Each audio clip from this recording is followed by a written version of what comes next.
Joining us now, one of the best young quarterbacks, nay, one of the best overall quarterbacks already after only 2 seasons in the National Football League. And this is one of the last guys we interviewed together at the Scouting Combine in 2020 before you started throwing up in trash cans. Right. And with that, let's bring in Justin Herbert. Justin, how are you, pal? Doing well. How are you guys? Doing good. Great. You probably don't remember that at all, but we sat with you at the Combine, and we thought after you left, we were like, this guy's going to be pretty good.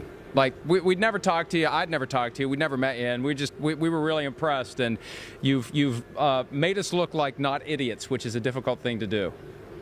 Well, I appreciate that. You know, it was kind of a tough situation if you go back 2 years, but had a lot of fun since then and just have enjoyed playing football so far. At the time, like, you know, there was all the talk, right, Justin, when you were coming out. All these people had question marks. You know, there's a few games you didn't play great in. Your, quarterback efficiency rankings weren't good. Oh, what will he be like once he has to leave the state of Oregon because he's like a bubble boy apparently? Do you laugh at that now when you look back at it, how like ridiculous some of the dissecting of you was?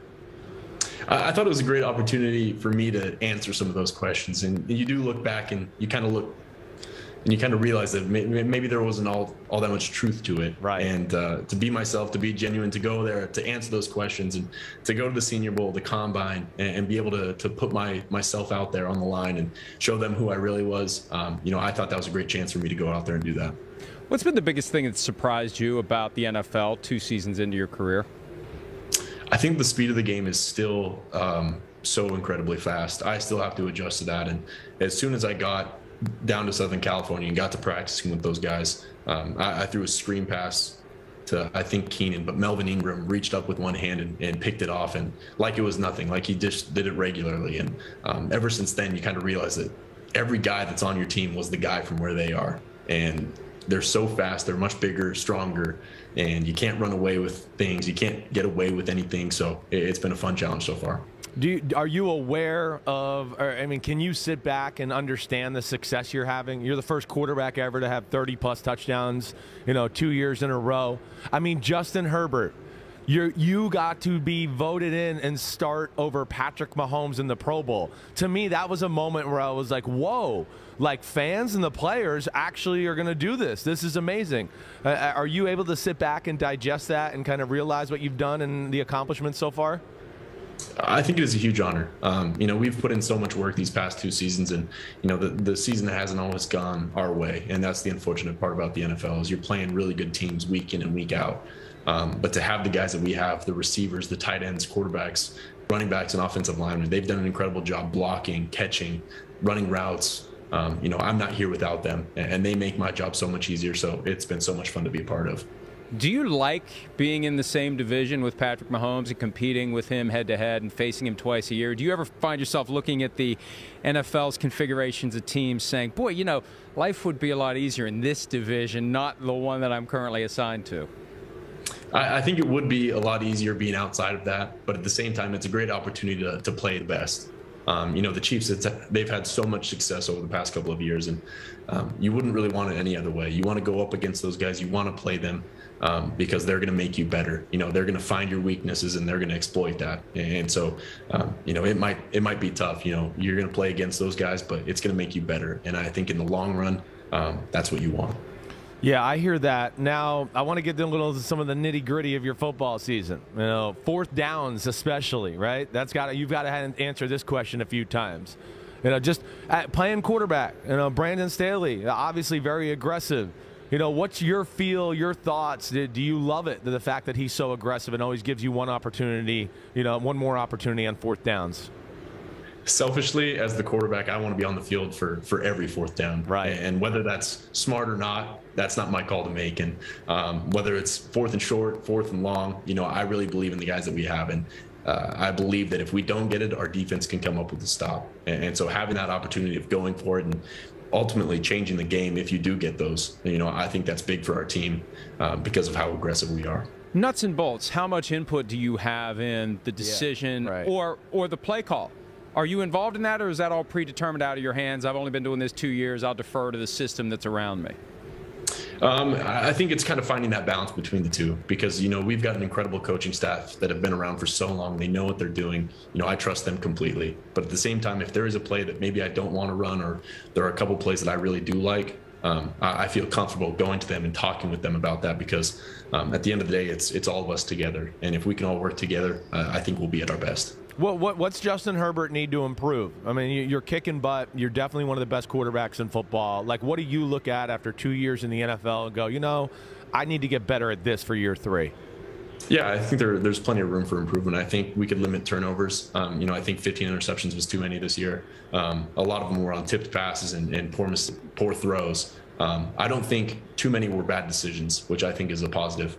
But I think footwork, continuing to step up in the pocket, get the ball out quickly, work the protection, understand the protection, and to continue understanding our offense so that when we do go out there on the play, knowing exactly what to do, which play to get to, how to audible, doing all those things that a quarterback does. Do you have to tell yourself sometimes hey, don't forget I'm really mobile and I can get outside the pocket and run? Like, I felt like there was a time this year where all of a sudden, and I can't remember, it might have been the Pittsburgh game, the Sunday Night Football game, where I felt like all of a sudden you had a little bit more urgency or awareness to run and tuck the ball at times. Was that something that was really going through your head or you have to remind yourself of sometimes?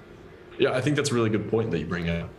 The Steelers played a lot of man against us, and so when the defensive backs, their backs were turned to me, and if there was ever a lane to step up and run, there was plenty of space to get up and kind of get away. And a lot of those were on third down, which, I think were big third down conversions for us in that game because the game ended up being really tight. A lot of points were scored in that game, and anytime that you're able to convert those third downs, whether it's through the air or on the ground, it's important for the offense. And teams have done a better job of kind of filling those lanes, but for that game that we just found a way to convert those, so that was big. Justin, you may have heard the rumors are true. They're playing the Super Bowl in your stadium. Will you attend the game? That's the tough question to answer. Watching the playoffs and watching the Super Bowl, as a player, you always want to be a part of it. And since we're not, it's kind of tough because you want to be a part of it. And haven't made my decision whether I'm going to be there or not. I know I'll watch the game one way or the other, but whether I attend, I don't know yet. Do you get motivation from seeing that the Rams, the team that you share a stadium with, is here? Does that give you an extra little kick to see that between that and Joe Burrow, who was drafted the same year you were, obviously, does that give you extra impetus to say, hey, one of these years, I'm not going to be available to do interviews the week of the Super Bowl because I'm going to be getting ready to play in it? Oh, it totally does. And to see the Rams, to see the Cincinnati Bengals, a team that we've played during the regular season, is the Chiefs as well. It does give you that motivation heading into the offseason. And you want to get back to weightlifting, to meetings, to throwing, because you want to be there. And without football, you don't have a whole lot going on. So, I'm excited to get back to this offseason with our guys, our teammates, so that we can put ourselves in a position to be here later. Who do you root for? I mean, I know if I was in your shoes, I'd go, damn, I don't want the team in my city to win. And I also know I'd go, damn, I don't want the guy that I was in the draft class to win and get one up on me early. So, who we leaning towards right now, Justin Herbert? That's another question that I have to answer as well. You bring up really good points about that. And, I think the real winner is the city of Los Angeles for hosting the Super Bowl. Look at you, all professional with these answers and stuff. Look at you. Look at you. You're good. That's why you are the quarterback right there. I've had plenty of time to prepare for these, so I appreciate it. All right, this is the toughest and most probing question of the entire interview. Are you ready for it? Let's do it. Tell us what you're doing with Dr. Squatch Natural Soap. Yeah, so Dr. Squatch and I, we're excited to announce this partnership because they've done a great job producing high-performance care products, soaps, shampoos, deodorants that are free from synthetic materials and harsh chemicals. And, I've really enjoyed using it, and they've even sent it out to our offensive linemen as well. And I know they have too, so it's been great for us so far. You want the center. You want the center to be smelling good. You don't Chris want to knows make that sure well. the center smells good. He wants to make sure things are proper. Shotgun, it's okay. Shotgun, he is in shotgun a lot, so his hands probably smell good more times than not. Chris has some fun with that because he played in Tampa. I played in Tampa. And he got a little hot and sweaty. That we used to call a swamp ass, right? It was a constant thing of the ball would be wet in the second quarter. It'd be like I was throwing the ball in a rainstorm. So we have funny stories about that and cleanliness. But I like this logo on the shirt too, Justin. That's pretty cool. Yeah, no, it's awesome. And what you mentioned, that couldn't have been easy. So, everything to make our offense better, I'm all for it. Yeah. Well, we started the interview with Chris throwing up in the trash can from 2 years ago, and we end with swamp ass. Yeah, so there's great. some poetry Sounds there good. somewhere. Justin, you were the first interview of the week that we did, and we appreciate talking to you. We look forward to talking to you again real soon. Hi, I'm Mike Tirico, and thanks for watching. Make sure to hit subscribe for the latest news and highlights from NBC Sports.